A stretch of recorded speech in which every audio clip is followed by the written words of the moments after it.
Hey folks, welcome to our banana grove here on Salt Spring Island in the southern Gulf Islands of British Columbia.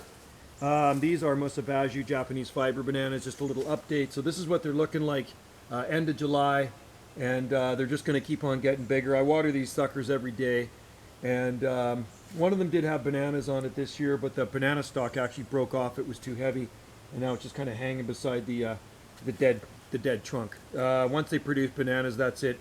I don't particularly like when they do flower and fruit because that's the end of the life of the cane. You just chop it down and chop it into pieces, and I throw it under the clump here just for mulch. But these guys will grow well over 20 feet tall here in this climate, and heavy feeders.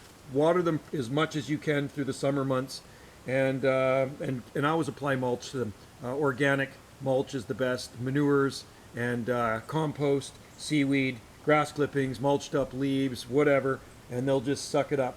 And if they get too dry, they actually start to burn around the edges of the leaves. So as much as I water them, some of these are actually starting to burn out along the leaf margins here. It's just so dry, and they're in such fast draining soil. But as you can see, they're up there in size. I got some more here, and then Wendy and I have actually more on this upper slope. We have some nice sized bananas as well.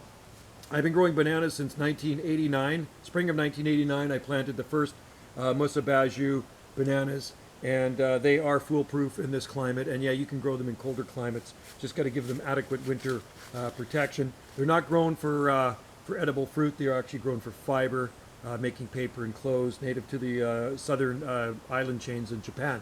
So give them a try, folks. They're a pretty common species now. Years ago, they were not common when I started growing them. They were actually pretty rare. No nurseries would sell them, but now you can buy them at Costco, Home Depot, and pretty much every nursery has Musa basjoo. I started wrapping these up with bubble plastic over 26 years ago, and that's the way I protect the canes in the wintertime. There's been a couple of winters where I haven't protected them, and they still never froze right down. I used to use the cage method and cut the leaves off, put a cage around and fill it full of dry leaves when I lived on the mainland. But you know what, it's just too much work.